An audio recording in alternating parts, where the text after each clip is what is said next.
Bienvenidos a su clase en vivo número 2 de la unidad curricular Acuerdos y Tratados Internacionales. Les habla su facilitadora virtual, la profesora Pilar Herrera Silva. En esta ocasión veremos temas de la unidad 2 y 3,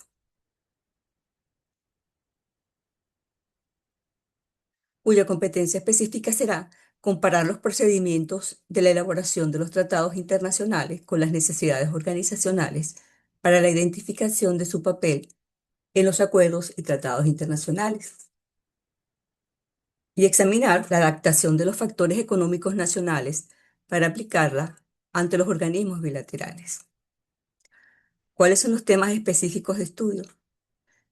Reglas específicas para la interpretación de los tratados autenticados en varias lenguas, las ventajas y desventajas, las normativas de la adaptación de factores económicos, la suscripción en organismos bilaterales y las relaciones internacionales de Venezuela a través de los diferentes tratados desde 1999 al 2026.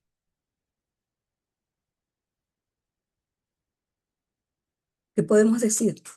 Podemos, en cuanto a los diferentes tratados internacionales, podemos decir que en, a nivel mundial, pues los países se suscriben a esos diferentes tratados internacionales de manera tal de que puedan resolver esos diferentes tipos de problemas, y no solamente desde el punto de vista comercial, sino de diferentes maneras, pues. Entonces, interpretar esos tratados internacionales es importante porque se busca que sean autenticados, vamos a decirlo así. Y es importante que al autentificarse sea, por supuesto, en múltiples idiomas, porque los países, por supuesto, tienen diferentes idiomas. Y de ahí no ocurran divergencias a la hora de interpretarlos. Y por supuesto, evitar problemas. Entonces se deben apoyar en una serie de normas fijadas, que se trataron pues en la Convención de Viena sobre el derecho de los tratados, y esto es debido pues a la participación de diferentes países que tienen diferentes idiomas. Entonces es común pues que cuando se redacte un tratado pues, se autentifique en esas diferentes lenguas para evitar, pues, lo que dije anteriormente, las disputas, pues, o malos entendidos sobre el significado de las diferentes cláusulas tratadas allí en esa normativa. Entonces, de allí que se apoya en el derecho internacional y este establece, diferentes reglas para interpretar lo que han decidido. Entonces, esas reglas para interpretar esos tratados en varias lenguas se rige por el artículo 33 de la Convención de Viena sobre el derecho de los tratados. Entonces, allí queda establecido que cada texto debe estar en idiomas y que estos, al ser autentificados, se da buena fe y, por supuesto, a menos que el tratado ordene que prevalezca uno en caso de choque, pues, de diferentes lenguas. Si hay diferencias vamos a decirlo, de sentido, pues, no resueltas por el contexto general o los medios complementarios. Generalmente se adopta el significado que mejor logre conciliar las versiones según el propósito del acuerdo. De allí entonces que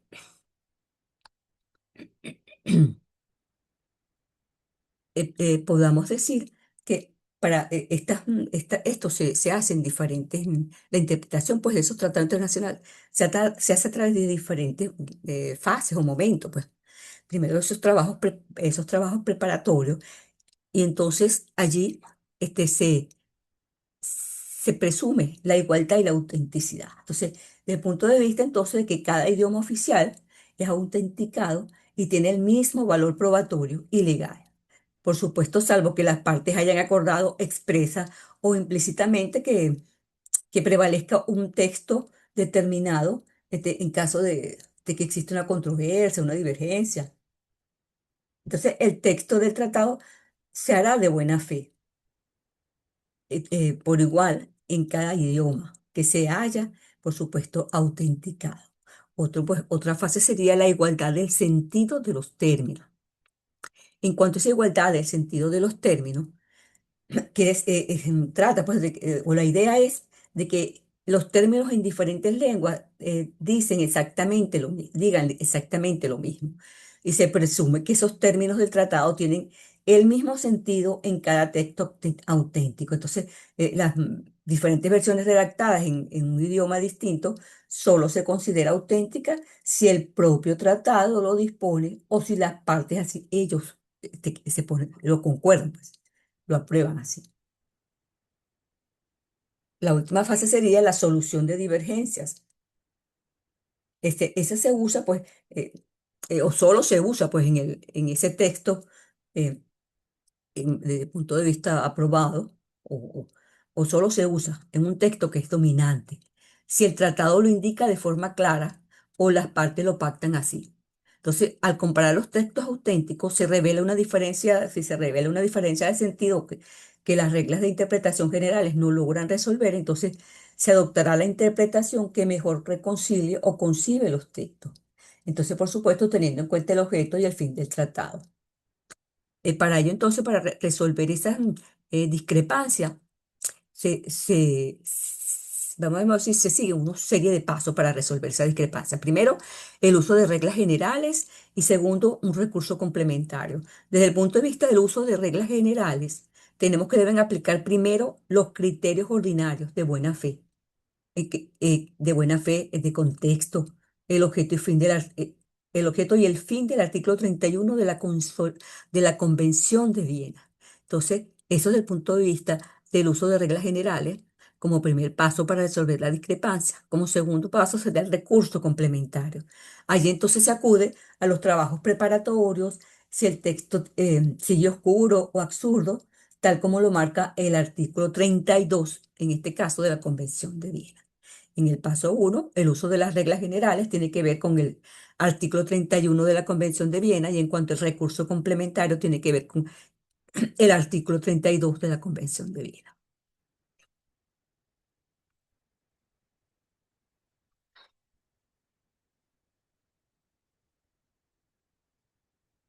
Es importante que la adaptación de esos factores económicos nacionales en los tratados internacionales, se refiere a cómo un país ajusta sus leyes, sus impuestos, su producción, su política interna, porque también se debe considerar cumplir las reglas de un acuerdo comercial o económico, desde el punto de vista de que sean económicos o comerciales, eh, de- eh, em, en su relación con otras naciones para no dañar la propia economía local. Entonces, de allí que se considere también en esa dinámica de los tratados y acuerdos internacionales algunas cosas como la adaptación a las economías locales, la interpretación regional, la integración regional del valor agregado, el enfoque multidimensional como la sostenibilidad, etcétera. Pero también a la hora de eso, de hacer esas negociaciones o estos tratados internacionales, aparecen ciertas ventajas y también desventajas. ¿Cuál sería una ventaja? El rol de las negociaciones desde el punto de vista, pues, de los acuerdos, la cooperación, puede también hablar. Entonces, se toman algunos. Vamos a hablar de algunos en específico. Por ejemplo, la cooperación global, que no es más que la unificación de esfuerzos para los desafíos mundiales. La seguridad jurídica, que es una norma de cumplimiento obligatorio para que tiene que cumplir el Pacta Sunt Servanda. La paz y la estabilidad, que son mecanismos, vamos a decirlo así, mecanismos diplomáticos para prevenir conflictos armados. También está el desarrollo económico, que es la apertura de los mercados y la integración comercial, pues, porque eso es fundamental a la necesidad de los acuerdos comerciales, pues, como un motor de desarrollo económico se consideran esos tratados. Y se destaca como la integración regional, pues, es clave para mantener la competitividad ante la desaceleración global y económica. De allí entonces que esa cooperación sea muy importante desde el punto de vista, pues, del rol de esos negociadores a la hora de establecer esos acuerdos, porque Allí se establece que todo acuerdo comercial puede generar eh, esas consecuencias positivas, aunque también negativas, pero con ello se pueden minimizar los factores, vamos a decirlo así, desfavorables entre esos acuerdos a la hora de analizarlo, pues. En cuanto a las desventajas, existe, por supuesto, que hay que ceder, o sea, hay una cesión de soberanía, porque los países en muchas ocasiones hay una subordinación a leyes o tribunales internacionales, pues tienen que estar, si firman ese convenio, están supeditados a leyes o tribunales internacionales. También está la lenta ratificación. O sea, en la negociación muchas veces se extiende durante años.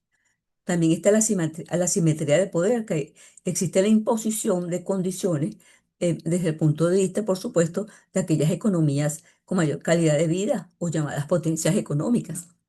La carga fiscal, bueno, que implica estos acuerdos internacionales o tratados, implican ciertos costos diplomáticos, burocráticos a la hora de implementarse ellos.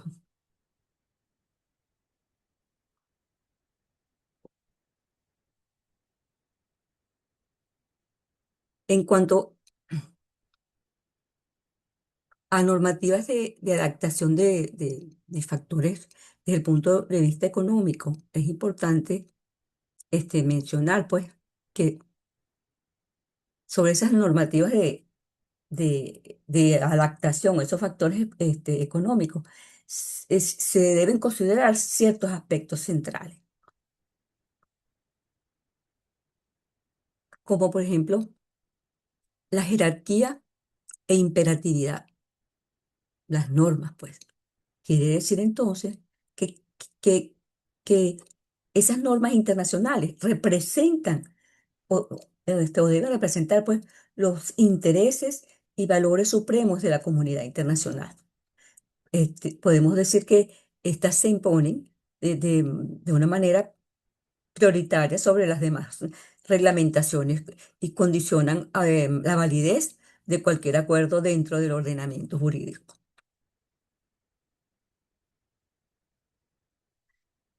Algo importante que mencionar, el rol de la Organización Mundial de Comercio, que destaca pues como es un organismo internacional que se encarga por supuesto de regular el comercio global, sus acuerdos, sus negocios, sus, este, los pactos negociados, pues, firmados y ratificados por los diferentes parlamentos de los países que participan, o vamos a llamarlos países miembros, pues.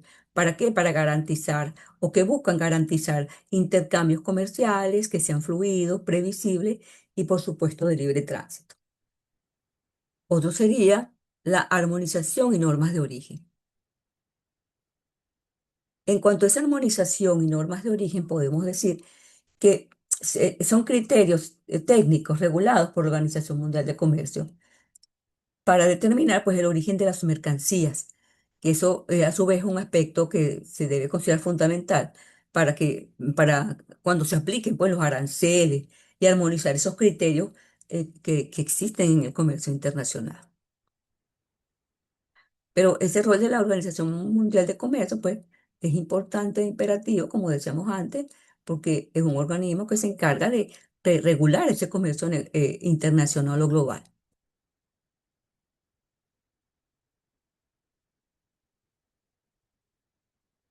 Vamos a hablar de las diferentes acuerdos o suscripción en organismos bilaterales de Venezuela con el resto del mundo. A lo largo de la historia o de la República de Venezuela como república, pues, que Venezuela ha suscrito, vamos a decirlo así, una serie de tratados, convenios y mecanismos de cooperación de carácter bilateral y por supuesto, con una vocación que se puede decir que es integracionista en contrapartes específicas y que a su vez han redefinido nuestra economía política, nuestra política exterior y a su vez la soberanía energética como motor fundamental para nuestro país. Entre esos tratados internacionales tenemos el tratado Michelena Pompo en el año 1833, que eso fue un proyecto de delimitación fronterizo con Colombia, que no fue ratificado por el Congreso venezolano, pero fue una clave histórica. También tenemos los tratados de límites de navegación fluvial en 1859, que es un acuerdo de límites con Brasil que estableció o fijó la frontera en las diversas, de punto de vista de la división de aguas de las cuencas del Amazonas y del Orinoco. Otro fue el laudo arbitral de París de 1899, que fue una sentencia sobre la frontera con la Guyana Británica, en aquel entonces llamada Guyana Británica, que luego, pues por supuesto, este, hoy se conoce con el nombre de Guyana. Pero lo importante de este tratado es que todavía nosotros a nivel internacional estamos denunciando que ese tratado fue viciado de nulidad. Tenemos problemas limítrofes todavía con ese país. Tratados de límites y navegación de ríos, que fue en el año de 1941, que fue un acuerdo definitivo sobre las fronteras entre Colombia y Venezuela. Allí sí se delimitó en el Tratado de 1941, pues la frontera terrestre entre Colombia y Venezuela. Desde el punto de vista del Acuerdo de Ginebra, después vino el Acuerdo de Ginebra en 1966, que fue más que todo un pacto transitorio firmado por el Reino Unido para buscar una solución práctica e idónea en esa controversia territorial sobre la Guyana Esequiba. Luego, el Tratado de Delimitación de Áreas Marinas y Submarinas en 1976. Este sí fue un acuerdo bilateral, bueno, este fue un acuerdo bilateral, estamos hablando de los acuerdos bilaterales, firmados con Estados Unidos, los Países Bajos, lo que hoy se llama las antiguas Antillas Neerlandesas, y la República Dominicana. También tenemos otro tipo de tratados que tienen que ver con una integración regional y de cooperación comercial.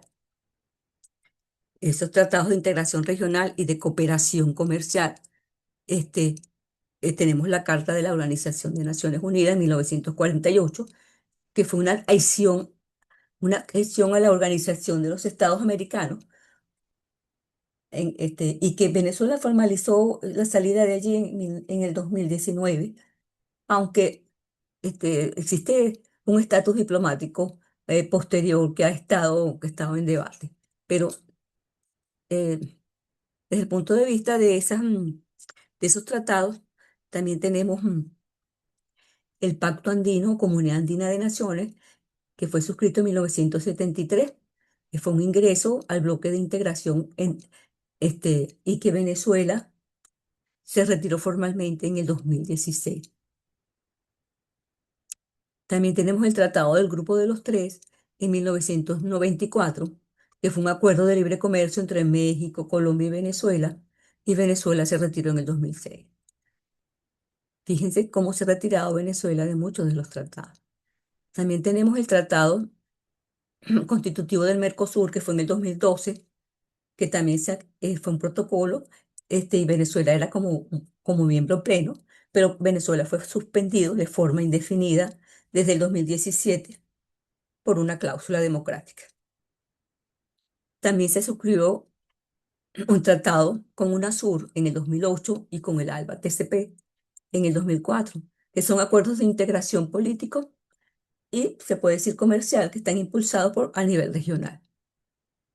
También se han suscrito acuerdos que tienen que ver con los derechos humanos, con la paz, con el medio ambiente. Entre ellos tenemos la Carta de las Naciones Unidas, que fue en 1945.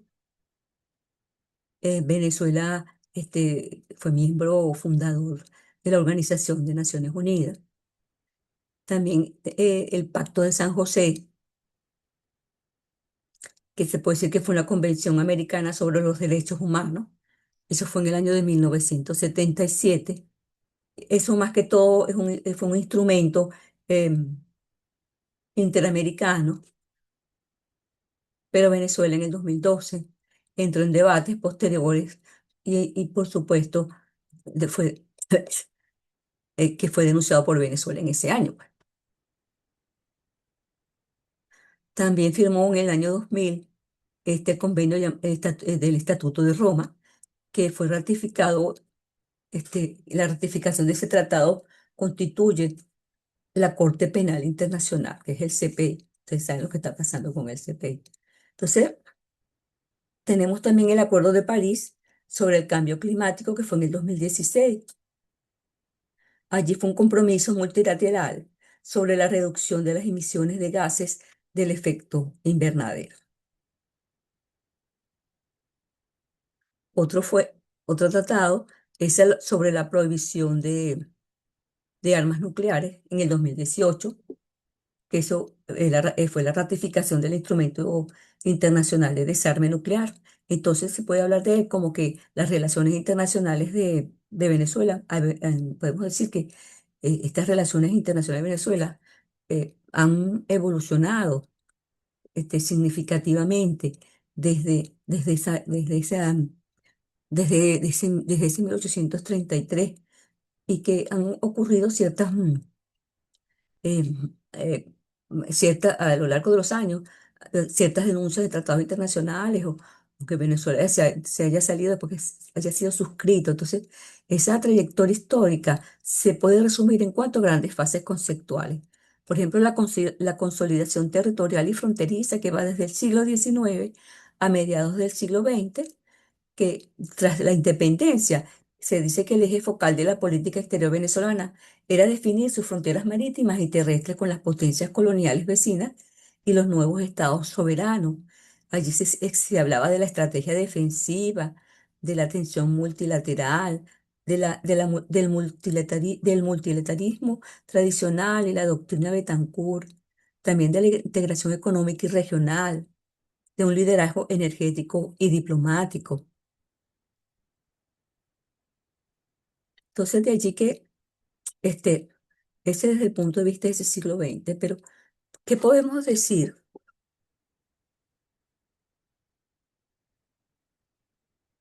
de esas relaciones internacionales después de ese siglo XX, a partir del 99 al 2026?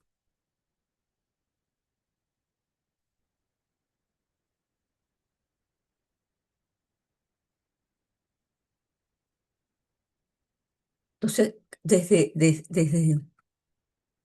después desde 1999, podemos decir que se trataba de una nueva forma de construir nuestro país.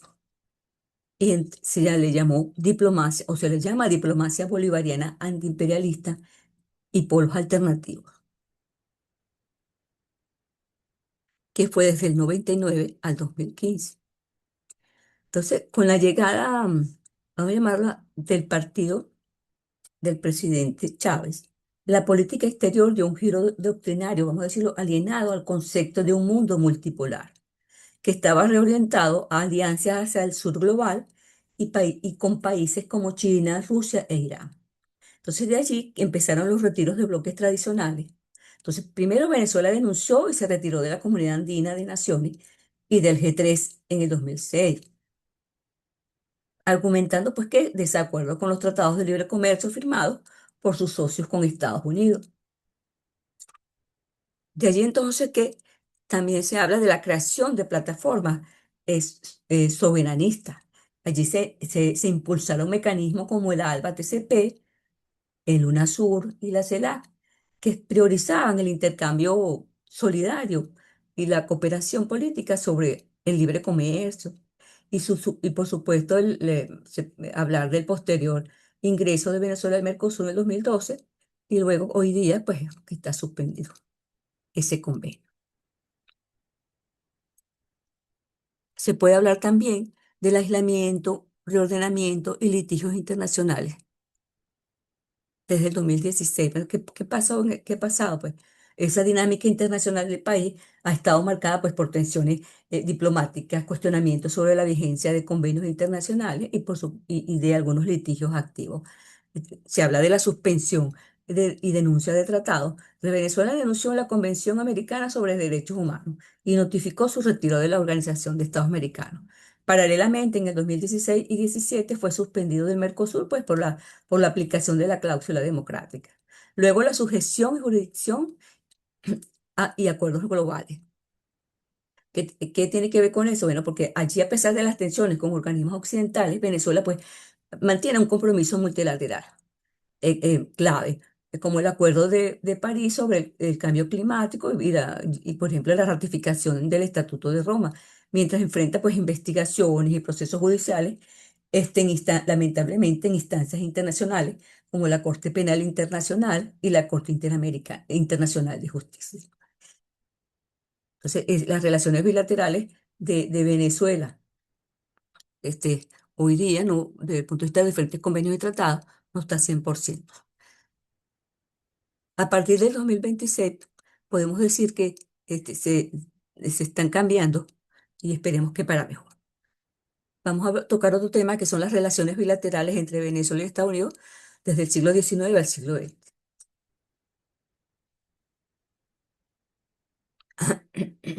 Podemos mencionar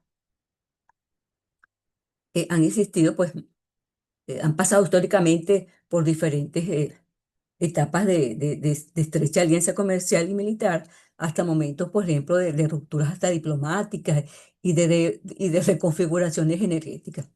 Hoy día, pues, desde el siglo XIX, perdón, hasta el siglo XX, pues, estuvo el Tratado de Paz, Amistad y Comercio y Navegación, que fue firmado en 1836, que fue un primer acuerdo bilateral para formalizar esas relaciones diplomáticas y comerciales tras la separación de Venezuela de la Gran Colombia.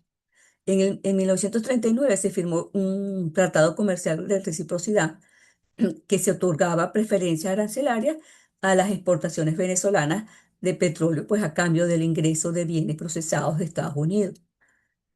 Otro sería, bueno, y la importancia de Venezuela como gran proveedor de petróleo que necesitaba para esa época y cómo fue partícipe Venezuela, la importancia de Venezuela como proveedor de petróleo para los Estados Unidos que estaban inmersos en la Segunda Guerra Mundial.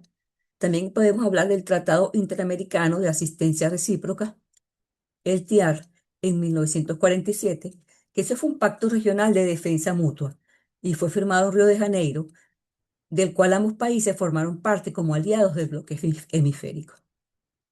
También está el acuerdo sobre misiones militares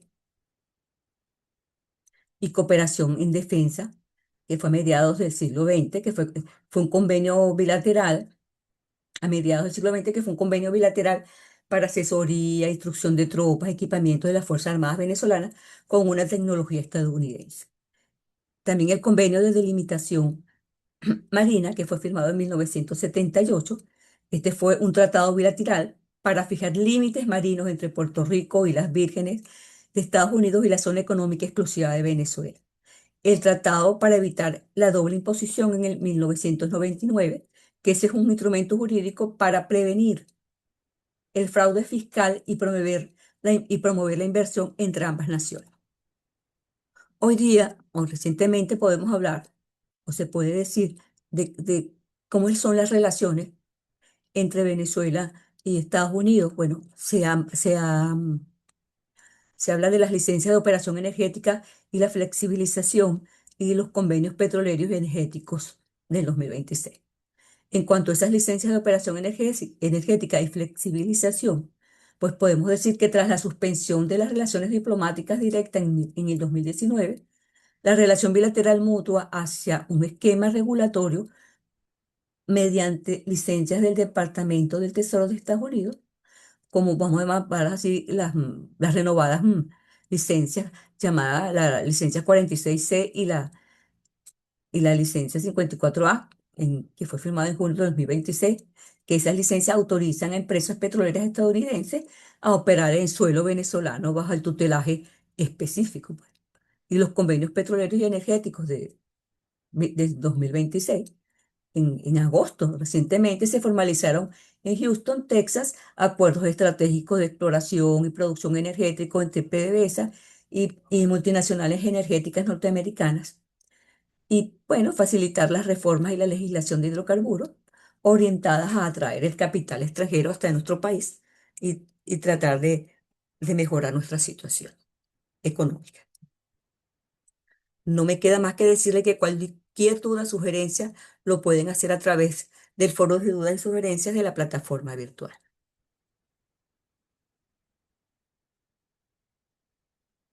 Hasta luego.